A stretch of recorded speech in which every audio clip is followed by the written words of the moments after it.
को तो मार के गिराए हुए ही है, लेकिन जो मार्ग में चलते हैं, विवेकवान हैं, जो सतमार्ग को पहचानने वाले हैं, जो इष्ट और गुरु से प्रेम करना चाहते हैं, उनके मार्ग में भी भयानक बाधा एक काम है। काम जब तक काम रहता है तब तक प्रेम नहीं, और जब प्रेम का प्रादुर्भाव होता है तो काम नहीं। प्रेम गली अति साकरी तामे दोनों समाये। तो काम कामना वासना मनते करी अति दूरी। बहुत कठिन बात है भाई। बातें सुनना, बातें करना सरल बात है, लेकिन कामना का त्याग करना, काम का त्याग करना बड़ा कठिन है। अविवेकी जनों को इंद्रियां गिरा दे तो बात तो समझ में आती, लेकिन विद्वान जनों को, विद्वान में विकर्षति, तो शास्त्रों का ज्ञान है, विद्वान को कैसे गिरा सकती है, ज्ञानी को कैसे गिरा सकती है, साधक को कैसे गिरा सकती है। ये बड़े आश्चर्य की बात है कि जिसे हम बाधक समझ करके चलते हैं, उसी को हम सुख मान करके फिर स्वीकार करके भ्रष्ट हो जाते हैं। ये बड़ी ऊंचाई तक की बात है, बड़ी ऊंचाई। इतना प्रबल माया का आकर्षण है, इतना प्रबल आकर्षण है कि बड़े बड़े ज्ञानी, जो ज्ञानिन कर चित अपरही बरियाई विमोह बस करही। और प्रेम मार्ग में चलने वाले के लिए तब तो और भयानक बात है, क्योंकि प्रेम में हृदय द्रवित होता है। जैसे जैसे भगवत प्रेम के द्रवित हृदय में काम अगर अधिकार कर ले, फिर बहुत जल्दी परास्त कर देगा। इसीलिए लिखा है, चढ़ी के मोम तुरंग पर चलिबो पावक माही। प्रेम पंथ अति कठिन है, सबको निभत नाई। मोम के घोड़े पर बैठकर आग की ज्वाला से निकलना है प्रेम पंथ। मोम का घोड़ा आग की आंच लगते ही पिघल जाएगा, आग की ज्वाला से निकलना है प्रेम पंथ। अर्थात समस्त कामनाओं का जो हृदय में आकर्षण है, उनका त्याग करके निष्काम हो करके ही प्रेम मार्ग में चला जाता है। काम बहुत बलवान है, और ये 50 वर्ष साधना करने पर ये चिंगारी तो हो जाता है, लेकिन मिटता नहीं है। जहां चिंगारी को फूस मिली तो ज्वाला बनने में देर नहीं लगती। ज्वाला चिंगारी हो सकती है साधना से, लेकिन मिट नहीं सकती। मिट तभी सकती है जब भगवत साक्षात्कार हो जाएगा। भगवान व्यासदेव जी के इस श्लोक पर जैमिनी जी ने प्रश्न किया कि महाराज, विद्वान, अरे अविवेकी तो विद्वान पुरुष, मेरी समझ में नहीं आया। जैमिनी जी ने, भगवान व्यासदेव जी के कई आश्रम हैं, प्रयाग में बद्री, विशाल बद्रीनाथ में। 2-4 दिन बाद कहा कि आप यहाँ के प्रधान आचार्य की स्थिति से समस्त ब्रह्मचारियों का संयमन कीजिए, दिनचर्या चलाइए, मैं कुछ दिन बाद आता हूं। जो आज्ञा।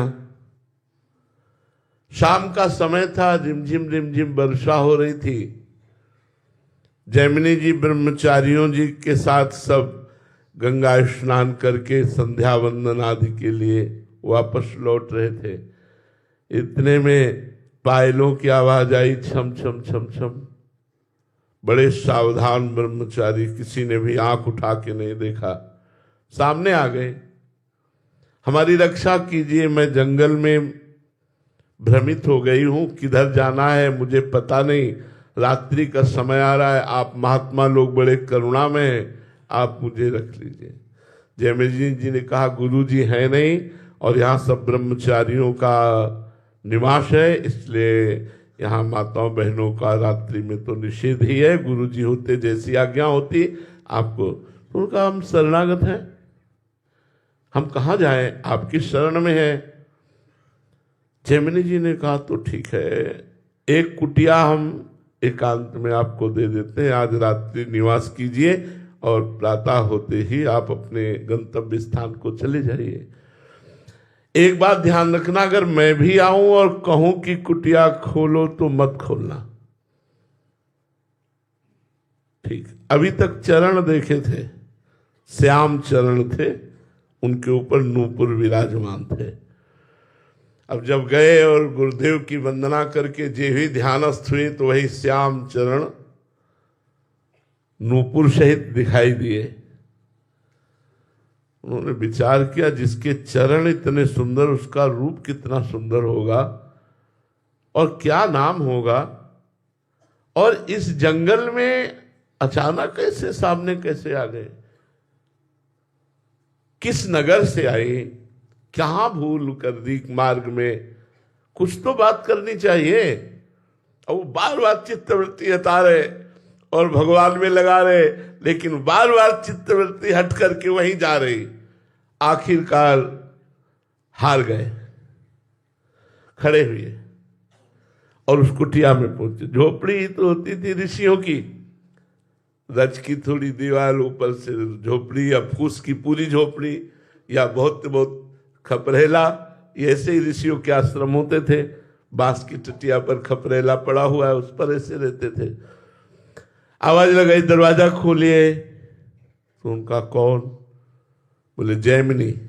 बोले नहीं, जैमिनी जी का भी आदेश था दरवाजा नहीं खोलना, यदि मैं भी कहूं तो दरवाजा तो नहीं खुलेगा। तो झोपड़ी या फूस या खपरेला हटाने में कितना टाइम लगता है। अब उनका लक्ष्य था मैं पूछूं कौन हो आप, मैं देखूं कैसा रूप है आपका। वो कूद गए। बलवान इंद्री ग्रामो विद्वानमपि करसति, कहां से कहां जे ही कूदे तो मुस्कुरा दिया। उस श्याम रूप धारणी भगवान की विश्व मोहिनी माया ने मुस्कुरा दिया। जैमिनी जी मुस्कुराहट देखते ही, मुस्कुराहट भगवान की माया का प्रगट स्वरूप है। जैमिनी जी ने कहा मुझे क्षमा कीजिए, मैं विवश होकर आया हूं। कोई बात नहीं, आपका नाम क्या है? मैंने नाम नहीं पूछा। आप इस जंगल में अकेली कैसे आई? मुझे बहुत जानकारी की इच्छा है। और आपका क्या ब्याह हो गया है? तीनों प्रश्न। और मुस्कुराहट प्रबल होती जा रही उस कुमारी की। तो उनका नाम और ग्राम तो छोड़िए और ब्याह की बात कीजिए। क्या आपके मन में ब्याह करने की बात है? बोले यदि नहीं हुआ हो तो हम तैयार हैं। तो बोले अपना मुंह काला कीजिए और मुझे पीठ पे बैठा लिए और नदी के किनारे जो देवालय है वहां तक ले चलिए, फिर मैं आपको उत्तर देती हूं। रात्रि का समय उन्होंने, और जब वहां गए तो कुमारी नहीं, गुरुदेव भगवान व्यास देव जी थे। स्वयं भगवान व्यास देव जी इस प्रश्न का उत्तर देने के लिए बलवान इंद्री ग्रामो विद्वानमपि करसति। ये काम इतना प्रबल देवता है, इतना बलवान देवता है कि भगवान शंकर की भी समाधि भंग कर दी। रामचरितमानस में आता है जब अपने स्वरूप में आया तो इसने भगवान शंकर की समाधि भंग कर दी। अगर इससे बच जाए या इससे निकल पावे, दोनों बातें, बच जाए मतलब संसर्ग ही ना होने पावे, यदि संसर्ग हो गया तो इसे पंख कहते हैं, पंख माने दलदल, फिर निकल जाए इस दलदल से तो भगवान से प्रेम हो जाए। नहीं तो भगवान से प्रेम करना बहुत कठिन है। ये काम ही ऐसा प्रबल शत्रु है जो भगवान से प्रेम नहीं होने देता, भगवान से अपनापन नहीं होने देता। अगर कोई भगवान का नाम जप करके, भगवान के चरणों का आश्रय लेकर, भक्तों के संग के प्रभाव से इस काम पर विजय प्राप्त कर ले तो प्रेम हो जाए, नहीं तो प्रेम नहीं हो सकता। सदगति की बात तो हम कहते हैं कि सदगति तो चाहे जैसा भी जीव हो भगवान की शरण में आवे, मंगल और सदगति, लेकिन भगवान से प्रेम सकल कामनाहीन जे राम भगति रसलीन। प्रेम तभी होता है जब कामना नहीं होती। काम कामना वासना मनते करियर। जब हृदय में भगवत प्रेम की एक द्रवण क्रिया होती है, वह उस समय हृदय को संभालना बड़ा कठिन होता है, वो कहीं ना कहीं फंस जाता है, किसी न किसी रूप में फंस जा। जब फंसा तो द्रवित हृदय से फंसा तो जन्म का जन्म निकल जाता है, वो निकल नहीं पाता है। इसलिए जिनको भगवत प्रेम प्राप्त करना हो तो इस काम रूपी शत्रु से बचे। काम से बच गए तो राम मिले मिलाए। जहां काम तहां राम नहीं, जहां राम नहीं काम। जैसे सूर्य और रात्रि एक जगह नहीं ठीक सकती, कि सूर्य है तो रात्रि फिर नहीं, रात्रि है तो सूर्य नहीं। ऐसे ही काम है तो राम भगवान अंतर ध्यान रहेंगे, और राम भगवान प्रकट हैं तो काम भगवान अंतर ध्यान रहेंगे, उनका प्रभाव नहीं पड़ेगा। इसलिए उपासक को चाहिए काम विजयी बनने की कोशिश करे, भगवान के नाम जप से, भगवान के चरण शरण के प्रताप से। नहीं तो मन अतृप्त ही बना रहता है भोगों के प्रति। ज्ञान की बातें होंगी, भक्ति के कुछ आचरण भी होंगे, लेकिन काम लीला से पूर्ण निवृत्ति नहीं होगी। अंदर बैठे हो सब देख ले हो, काम लीला से पूर्ण निवृत्ति नहीं होगी, इसीलिए भगवत प्रेम नहीं है।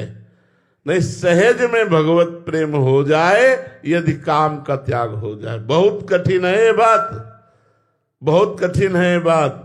सब कुछ छोड़ दिया, खान पान और कपड़ा लत्ता सब कष्ट सह लिए, लेकिन इस मन की मार को सह पाना बहुत कठिन। बड़े बड़े टूट गए, ऋषि मुनि टूट गए, इसी बात पर टूट गए। जो यहाँ टूटे ना, जीत जाए, वो महापुरुष, वो भगवान का प्रेमी, वो भगवान का निजजन। इसलिए कोशिश करो भगवान के नाम जप से, भगवान के चरणों के आश्रय से, भक्तों के चरित्रों से, कि हम अधर्म में पहले काम से विजय प्राप्त करें, फिर धर्म में काम से भी। लोक धर्म का त्याग करके परम भागवत धर्म और भगवत धर्मो जीत के निज प्रेमा ठहरंत, फिर प्रेम में स्थिति हो। तो सबसे ज्यादा बाधक भाव काम है। काम पर विजय प्राप्त कर ले तो प्रेम प्राप्त हो जाए। हर जी बहुत बड़ा युद्ध है। अरे बता रहे, चिंगारी रहती है, चिंगारी रहती है, ज्वाला बनने में देर नहीं लगती। कभी भी ये कोई अहंकार न कर ले कि मैं काम विजयी हूं। भगवान की कृपा से, भगवान के भक्तों की कृपा से इस रोग पर, इस दोष पर विजय प्राप्त की जाती है, पर सदैव डरते रहा जाता है, सदैव डरते रहा जाता है। देवर्षि नारद जी जैसे परमहंस महापुरुष भी इससे, तो इसलिए एक प्रेम में, इसीलिए भगवत प्रेम नहीं हो रहा। आप देख लो, साधनाएं कौन नहीं कर रहा, सब छोटी मोटी सब साधनाएं कर रहे हैं, लेकिन भगवत प्रेम, प्रेम इसीलिए नहीं हो रहा क्योंकि काम बाधक है। काम कामना वासना ये मन ते करियति दूर, तभी प्रेम प्रकट होगा। वो बहुत कठिन है, बहुत कठिन है। कई लोग तो पाखंड को इतना गले लगा लेते हैं कि इसी को प्रेम कहने लगते हैं, काम क्रीड़ा को ही प्रेम कहने लगते हैं, व्यभिचार को ही प्रेम संज्ञा दे देते हैं और पूरा जीवन पाखंड में व्यतीत कर देते हैं, और प्रेम की कहीं एक बूंद भी छीट नहीं पड़ती, पूरा जीवन व्यर्थ चला जाता है। तो भगवान की कृपा से काम पर विजय प्राप्त करे तो भगवत प्रेम हो। उमंग जी दिल्ली से। राधे राधे महाराज जी। महाराज जी, भोगों या विषयों में ऐसा क्या है जो इनका थोड़ा सा भी सानिध्य या सेवन करके ये अपने वश में आकर्षित कर लेते हैं? सिर्फ जादू, जादू, कुछ समय के ही जादू, माया का जादू। संसार की भोगों में भगवान की माया का जादू है, इसीलिए बड़े बड़े प्रलोभित हो जाते हैं। बड़े बड़े प्रलोभित हो जाते हैं। हाँ, बहुत ये बहुत बहुत देखी भई बातें हम आपको कह रहे हैं, खूब भ्रमण किए हुए खूब देखी भई बातें कह रहे हैं। जादू है भगवान की माया। दैवी हेषा गुणमयी मम माया दुरतया मामेवे प्रपद्यन्ते माया में ताम तरंते। ए कुछ नहीं है, कुछ नहीं है। खूब भजन साधन हो रहा, खूब ठीक से चल रहे, नाम जप कर रहे। महाराज जी प्रणाम प्रणाम। और महाराज जी आप ठीक? जादू जादू। अब भगवान अंतर ध्यान, वही महाराज जी प्रणाम, वही वही दिमाग। जादू। तुम केवल अकेले लड़ने वाले हो, पूरा संसार तुम्हारे विरुद्ध खड़ा हुआ है।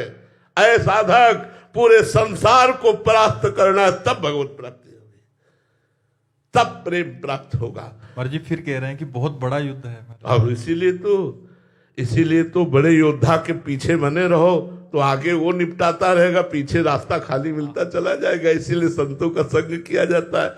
चिंतन न हमारा कोई घसीट पावे, चिंतन न घसीट पावे, सबसे बड़ी बात होती है।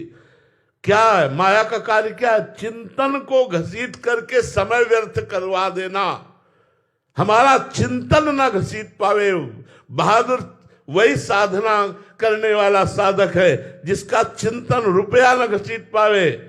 विपरीत शरीर न, स्त्री साधक है तो पुरुष शरीर न घसीट पावे, पुरुष साधक है तो स्त्री शरीर न घसीट पावे।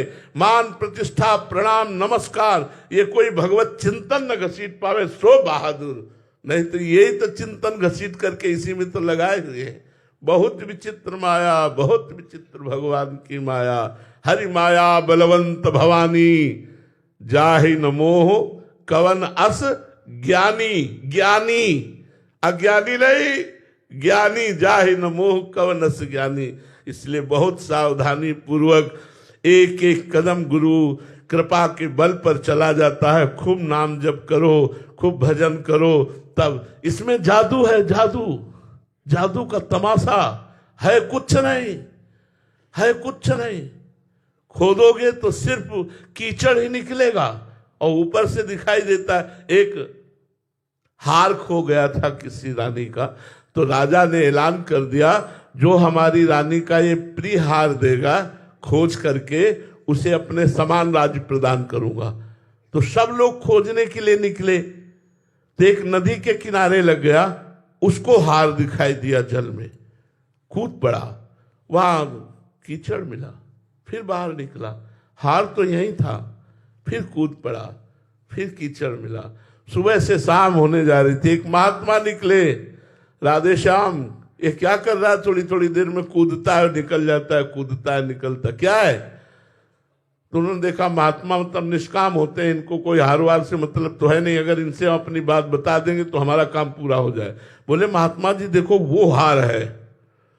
तो बोले सीधे बोले, अरे अगर वहां हार होता तो तू सुबह से कूद रहा, अभी तक मिल जाता ना। मोड़ दिया, ऊपर खजूर का पेड़ था, उस पे बाज ने हार ला के टांगा था, वहां छाया पड़ रही थी।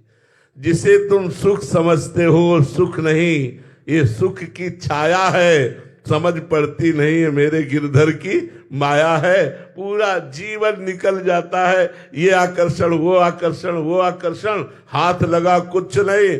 जब मरे तो वासना पाप कर्म पुण्य कर्म यही साथ गए, कुछ नहीं। ए जादू, जादू तमाशा, जादू। नई सृष्टि करने की ताकत आ गई थी भगवान विश्वामित्र जी में, ढेर कर दिया मेनका जी ने, सामर्थ्य विहीनता प्रकट कर दी। कौन कौन ऐसे ये भगवान की माया में जादू। ये बातें बना लेना अलग बात है भाई, प्रवचन कर लेना अलग बात है, माया पर विजय प्राप्त करना अलग बात है। वही हो सकता है माया विजयी जो भगवान के चरणों का अनन्य भाव से आश्रय लेकर निरंतर भजन कर रहा है। अगर भजन में अंतर पड़ेगा तो माया का प्रभाव हो जाए। कह हनुमंत विपत्ति प्रभु सोई, जो तो सुमिरन भजन न होई। हर समय भजन। गृहस्थी में अपने धर्मयुक्त भोगों को भोगते हुए, अपने कर्तव्य को करते हुए नाम जप करो, माया का सेवन करते हुए भगवान की प्राप्ति हो जाएगी। विरक्ति में आजीवन माया से बचते हुए निरंतर नाम जप करते हुए भजन करो तो आप भी तर जाओगे, औरों को भी तार दोगे। का प्रश्न था कि मतलब विषय भोगों में सेवन करने पे महाराज जी पहले व्याकुल करते हैं, फिर भोगने की जलन होती है, फिर महाराज जी ऐसा नाम जप में क्या है कि मतलब वो उसका कितना भी कर लो फिर भी उस पे रुचि नहीं हो पा रही, फिर संसारिक विषयों में ही मन जा रहा है महाराज जी। पूर्वाभ्यास नहीं तो नाम जप में जो नशा चढ़ता है, भोग क्या चीज है? भोग क्या चीज? अभी एक सीमा है, अभी आप भोगों की सीमा के अंतर्गत है।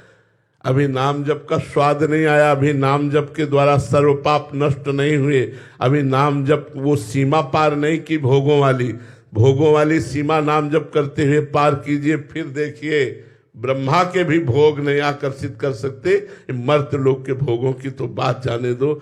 जिस समय नाम भगवान चलते हैं वो अपार सुख प्राप्त होता है, ये सारे सुख रखे के रखे रह जाते हैं। रघुनाथ दास गोस्वामी जी चरित्र पढ़ करके देखो, सुंदर नववधू, पिता का खूब राज वैभव, सब भोग सामग्री, भाग करके जगन्नाथ जी के दरवाजे में एक मुट्ठी जो चावल महाप्रसाद मिलता उससे भी हट गए, अन्य क्षेत्र में थोड़ा उससे भी हट गए। जो रात में फेंक दिया जाता था महाप्रसाद, वो उठा करके जल से धोकर उसको पाकर हरे कृष्ण कृष्ण कृष्ण। नाम में जो सुख है वो भोग अभी नाम जब सही हुआ नहीं तो भोग तो अपने आप, जैसे बमन को कोई खाना नहीं चाहेगा ऐसे भोगों की तरफ भजन करने वालों का मन नहीं जाता। रमा विलास राम अनुरागी तजत बमन जिमि जन बड़ भागी। अभी भजन नहीं वो हो रहा है जो होना चाहिए। डट के भजन करो, वासनाएं भस्म हो, फिर देखो संसार के भोग रखे रहे तो कोई फर्क नहीं पड़ता, पास बने रहे तो कोई फर्क नहीं पड़ता। अभी वासना भस्म नहीं हुई।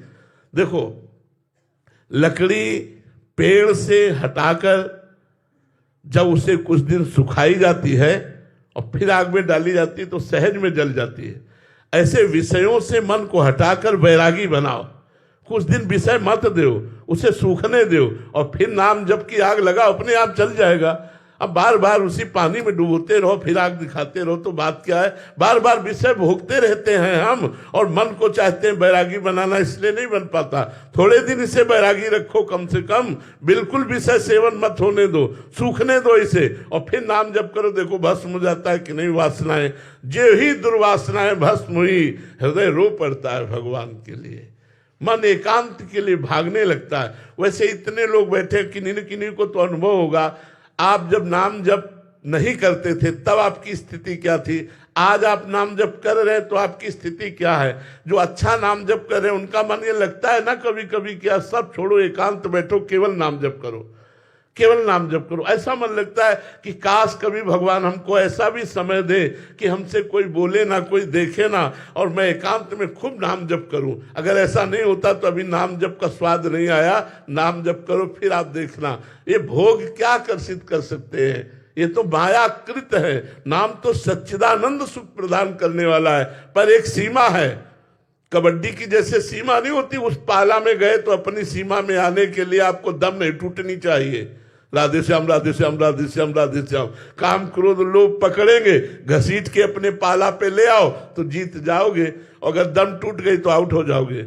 और प्रायः दम टूट ही जाती है। जहां माया के काम क्रोध ने दबाया तो भगवान का विस्मरण हो गया और जीव फिर पतित हो जाता है। इसलिए अखंड स्मरण, संतों का संग, पवित्राचरण, अपने कर्तव्य का पालन, ये माया पर विजय प्राप्त करा दो। करना कौन चाहता है माया पर विजय? सब माया ही चाहते हैं। माया से दूर भागना कौन चाहता है? कौन भागना चाहता है? उपदेश देकर माया चाहते हैं, बैरागी वेश बनाकर माया से भागना कौन चाहता है? सब माया को गले लपेटना चाहते हैं। कोई बिरला भगवत प्रेमी जो माया को मां समझकर उसे प्रणाम करके कि अब मुझे भगवत प्रेम मार्ग में जाना है, भोगों का त्याग करके भगवान की तरफ बढ़ता है। बड़ा कठिन मार्ग है। विनीत शुक्ला जी काशी से। राधे राधे महाराज जी। महाराज जी साधन मार्ग में दो प्रकार के उपासक देखे गए हैं, एक जो साधना करके मोक्ष प्राप्त करना चाहता है, दूसरा भगवान का प्रेम। महाराज जी, साधन पथ का वास्तविक आनंद तो भगवान के मिलन और प्रेम में ही है। ऐसे में कोई साधक मोक्ष क्यों चाहता है? मोक्ष तो दंड के समान प्रतीत होता है, जिससे प्रेमियों को सबको नहीं। अभी आप जब जेल में आदमी हो और उसे जेल से मुक्त कर दिया जाए, जाओ तुम खुला, कैसा लगेगा?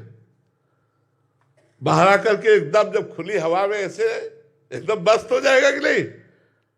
जब काम क्रोध लोभ मोह मद मत्सर जन्म मरण दुख सुख चिंता भय शोक लाभ हानि निंदा स्तुति मान अपमान सबसे मुक्त हो गया, वो कितने आनंद में होगा?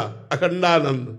लेकिन उस आनंद में भी जो लघुता पैदा कर दे उसे कहते प्रेम आनंद, भगवान का प्रेम आनंद। वो कोई मोक्ष सुख साधारण सुख नहीं है, अरे अखंडानंद है। काशी में इसी की आराधना होती है, काशी में तो केवल इसी की आराधना होती है, मोक्ष सुख की आराधना होती है। मुक्त हो जाऊं, तीनों देह से मुक्त हो जाऊं, त्रिगुण माया से मुक्त हो जाऊं, समस्त विकारों से मुक्त हो जाऊं, मुक्त पुरुष आनंद युक्त होता है, अखंडानंद होता है। लेकिन उस आनंद को भी लघु कर दे, वो भगवान का प्रेमानंद होता है। जो भगवान से प्रेम करते हैं वो मोक्ष सुख भी नहीं चाहते हैं, पर मोक्ष सुख कोई छोटी मोटी बात नहीं है, बहुत बड़ी बात है। मोक्ष सुख बहुत बड़ी क्षमता है, बहुत बड़ी आध्यात्मिक ऊंचाई है, कोई साधारण बात नहीं। मोक्ष हो जाना बहुत ऊंचाई की बात है, और मोक्ष से भी ऊंची बात है प्रेम, भगवत प्रेम हो जाना। उद्धव जी परम मोक्ष को प्राप्त ज्ञानी महापुरुष हैं, तो समझते थे गोपियों के पास जाते हैं अभी अपना जादू चला देंगे ज्ञान का। लेकिन उनको क्या पता कि प्रेम का जादू ज्ञान के ऊपर चल जाता है। वो सोच रहे थे ज्ञान का जादू हम उनके ऊपर चला देंगे, और जब आए और आंसुओं को देखा और श्री कृष्ण प्रेम में मतवाली गोपीजनों की चरण रज में बैठे, और जब उनसे बात हुई तब उनको लगा ठगा गया, तब उनको लगा ठगा गया। आज तक श्री कृष्ण ने मुझे ठग लिया, जो श्री कृष्ण ने गोपियों को दिया वो मुझे क्यों नहीं दिया? श्री कृष्ण ने मुझे ठग लिया, श्री कृष्ण ने इनको निहाल किया। तभी कहा कि मैं वृंदावन की कोई लता गुलमौषधि बन जाऊं, जिससे इन भगवत प्रेमी गोपिकाओं की चरण रज पड़े और यत् किंचित मेरे हृदय में प्रेम जागरण हो जाए। जब प्रेम का परिचय उद्धव को मिला तो लगा ठगा गया, ज्ञान और मोक्ष देकर ठगा गया। वास्तविक सुख तो प्रेम में है, वो गोपियों के पास आकर पता चला। जी। कर्नल प्रताप सिंह जी रेवाड़ी से। जी। राधे राधे महाराज जी। गुरुजी, हमें खुद को और दूसरों को माफ करने के बारे में कैसे नजरिया रखना चाहिए? खुद को माफ करना है या दूसरों को माफ करना? वैसे खुद को तो बहुत लोग ना माफ ही कर रहे हैं, खुद को तो सभी माफ कर रहे हैं, दूसरों को माफ करें तो बहादुरी की बात है। हमें लगता है खुद को माफ नहीं करना चाहिए और दूसरों को माफ कर देना चाहिए। छोटी सी छोटी गलती में अपने को शासन में लेना चाहिए, जिससे हम अधर्म आचरण से मुक्त हो जाएंगे। अगर हम अपने को माफ करते रहे, वैसे सभी अपने को माफ कर रहे हैं, देख लो सब अपने को ही माफ कर रहे हैं, दूसरे की जरा सी गलती में वो अंगुली उठा दी जाएगी।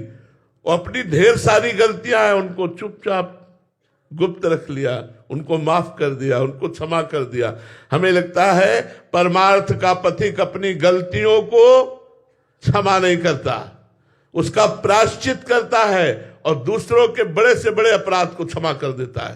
क्षमावान ही परमार्थ का पथिक है। तो दूसरों में भगवत भाव करने से हमारे अंदर क्षमा भाव आ जाएगा। दूसरों को क्षमा करने की भावना हमारे अंदर तब बढ़ेगी जब हम सब में भगवान को देखेंगे। ये भगवान से प्रेरित होकर मुझे गाली दे रहा है, इसका बेचारे का क्या दोष? और भगवान इसलिए प्रेरित करवा रहे, मेरा कोई कर्म भोग है इसलिए भगवान प्रेरित करवा किससे गाली। अगर हम भगवत भाव से युक्त रहेंगे तो हम क्षमावान बनेंगे। और अपने से अगर कोई अपराध बन रहा है तो उसका उपवास के द्वारा, परिक्रमा के द्वारा, नाम जप के द्वारा हम प्रायश्चित करें, उसे क्षमा न करें, उस पाप को प्रायश्चित के द्वारा भस्म करें। जरा जरा सी संपत्ति में भाई भाई को मारे डाल रहा है, पुत्र पिता को मारे डाले, ये तो अज्ञान का खेल चल रहा है। ऐसा कोई आध्यात्मिक थोड़ी है। अध्यात्मवान पुरुष क्षमावान, अद्वेष्टा सर्वभूतानाम मैत्रः करुण एव च निर्ममो निरहंकारा सम दुखा सुखा क्षमी। भगवान कह रहे क्षमी, क्षमावान। क्षमावान मेरा बड़ा प्रिय भक्त होता है। सुख दुख में समान भाव रखने वाला मेरा प्रिय भक्त होता है, जो किसी में दोष दर्शन नहीं करता, सब में करुणा करता है लेकिन ममता नहीं करता, सब पर परोपकार की भावना रखता है लेकिन अहंकार नहीं करता। ऐसा भक्त मुझे परम प्रिय है। तो भगवान का भक्त होना और संसारिक ये तो अलग बात है। जो दुश्मनी चलती है वो आध्यात्मिक थोड़ी होती है, वो तो सांसारिक लोग होते हैं। आध्यात्मिक लोग क्षमावान होकर के राग द्वेष को मिटाते हैं और भगवत प्राप्ति करते हैं। काफी बार प्रश्न आते हैं कि क्षमा कर देते हैं बट वो इसको हमारी कमजोरी समझ लेते हैं कि ये मतलब कमजोर है, इसलिए नहीं, संसार में सबसे बड़ा बलवान क्षमावान है। और आप ये समझ लो, आप जो दंड नहीं दे सकते थे उससे बड़ा दंड आपका क्षमा उसको देगी। उमा क्षमा सापहुते भारी, अपने कर्म जाय अपकारे। अगर सही दंड देना तो क्षमा कर दो, अगर वास्तविक उसे दंड देना तो क्षमा कर दो।